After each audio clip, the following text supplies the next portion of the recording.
Boat চালাইতে পারবো এটা আমার চিন্তায় ছিল না।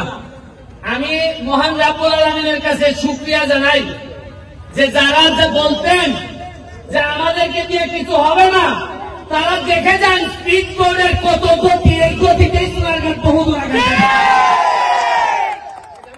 আমরা এই স্পিড বোর্ডটা 1 মাসের জন্য আনা হয়েছে। আপনারা প্রতিদিন বিকালে এসে লাইন ধরে আপনারা, আমরা 2টা থেকে শুরু করব। আপনারা আজকে তাড়াহুড়া করার কিছু নাই, আপনারা আসবেন, বাচ্চারা বা যারা উঠতে চান 5 জন করে এইখানে আমরা আপনাদেরকে স্পিড বোট চালানোর ব্যবস্থা করব। আর বিষয় থেকে আজকে রাতে আমাদের আলোকসজ্জা হবে। আমরা আকাশটাকে আলোকিত করতে চাই সোনারঘাটের বাজার। আপনারা থাকবেন, মাগরিবের নামাজের পরেই আমরা আকাশটাকে আলোকিত করব। আমি শুধু আপনাদের কাছে একটাই, যে আমরা সবাই মিলে বঙ্গবন্ধুর সোনার বাংলা বানাইতে চাই, সবার সহযোগিতা চাই। আমি একা সব পারবো না, তবে আমি নমুনা দেখাই দিয়ে যাচ্ছি।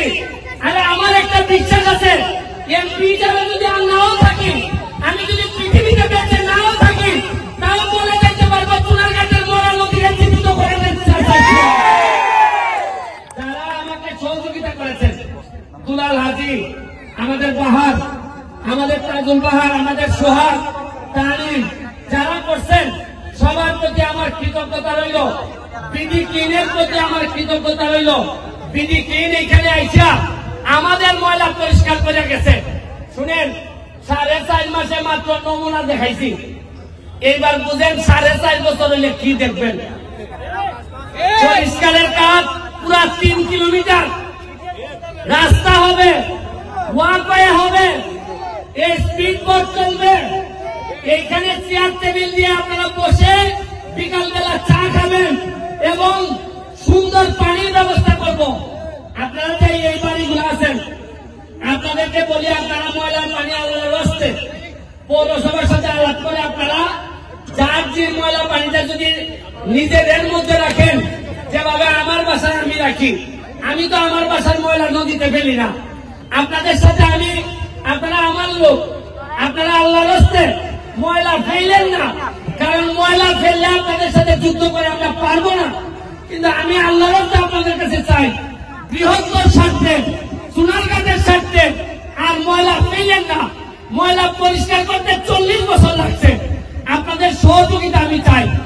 আমি সরকারের কাছে হ্যান্ডওভার করার আগে আপনাদের সহযোগিতা চাই। সরকারের কাছে হ্যান্ডওভার হইলে আপনাদের জন্য এটা সুবিধাজনক হবে না। আমি কালকে ওই মাথা থেকে এই মাথা পর্যন্ত 3 কিলোমিটার জায়গা আমি দেখে আসছি। পুরা 3 কিলোমিটারে দেখবেন পর্যটন কারে কয় আমরা দেখায় ছাড়বো। আমি বলছিলাম কিনা যে যারা ঘাম দিয়ে গোসল করে তারা ইতিহাস বদলায়। ঘাম দিয়ে গোসল করতে যেহেতু শিখছি, আপনারা আশ্চর্য হবেন। এই যে ক্যামেরাগুলা, প্রতিটা ক্যামেরা $1000 ইনকাম করে। জীবনে চিন্তা করছেন, ভিডিও হয় মরা নদীর উপরে, $8 ইনকাম হয়, $2 ইনকাম হয়। এইটাই এই প্রথম সোনারঘাটের মাটিতে শুরু হয়েছে। এইটার জন্য আমি মনে করি আপনারা খালি সোনারঘাটের লোক না, এখানে হবিগঞ্জ থেকে ইউটিউবার আসছে, এখানে বিভিন্ন জায়গা থেকে ইউটিউবার আসছে, ঢাকা থেকে ইউটিউবার আসছে। শুনেন, এই সোনারঘাট মাধবপুর আমরা ইতিহাস বদলাইতে আসছি। আমরা আগের মতো করে আর চলবো না। আপনারা জানেন, গত 4 মাসে আমি 29.5 কোটি টাকা বরাদ্দ পাইছি। কত টাকা পাইছি? 29.5 কোটির মধ্যে 25 কোটি হলো আমরা রাস্তাঘাট বানাইতে পারবো। আপনারা জানেন, গতকালকে সিটি পাইছি। এই সিটিতে আইছে প্রতি ইউনিয়নে 20 লাখ টাকা করে দেওয়া হবে। 23টা ইউনিয়নে 4.60 লাখ টাকা দেওয়া হবে। আমি চিন্তা করি যে আমি এত বরাদ্দ পাই আপনাদেরকে জানাইতেছি, আমি এত খুশি হই। তাইলে গত 15-20 বছর এত টাকা গেল কোথায়? এতই কি আমরা করেছিলাম? এই জায়গাটা আমরা পরিষ্কার করতে পারি নাই।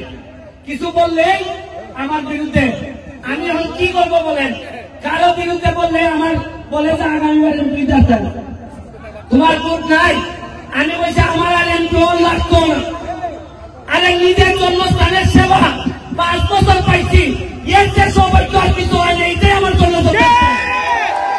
আপনারা তরুণ যারা আছেন, ইয়াং যারা আছেন, আজকে দেখেন চা বাগানের শ্রমিক ভাই বোনেরা, এরা আগে জানতোই না যে এদের এত সুবিধা আছে। আমি কথা দিচ্ছি, আমার এলাকায় যত চা বাগানের শ্রমিকরা আছেন তাদেরকে একটা পর্যটন নগরী বানাইয়া এরা যেন পিছনে তাকাইতে না হয়, এই ব্যবস্থা আমি করে দিব। সস্তা আমাদের যারা বাচ্চারা আছে, আমরা একটা ইংলিশ মিডিয়াম স্কুল চালু করছি। আমরা ইংলিশ মিডিয়াম বাচ্চারা পর্যটন নগরী বানাইতে গেলে ইংলিশ লাগবে, পর্যটন নগরী বানাইতে গেলে কম্পিউটার লাগবে। আমরা কম্পিউটারের ট্রেনিং শুরু করছি। আমরা ইংলিশের সাইকোর্স কোচিং এর সাইকোর্সকে নিয়ে আসছি আমরা সোনারগাঁও যাদবপুরে। খালি এটা না, আপনারা জেনে খুশি হবেন, হেলিকপ্টার আইসা কোম্পানিরা আমার কাছে টাকা চাইছে। তারা সিলেট যাওয়ার সময় এরা সোনারগাঁতে স্টপেজ দিতে চায়। যেভাবে কাউন্টার স্বাস্থ্যকেন্দ্রে যেভাবে কাউন্টার আছে, এরা গাড়ি দাঁড়ায়। আমার সাথে কথা হইতেছে, সোনারগাঁতে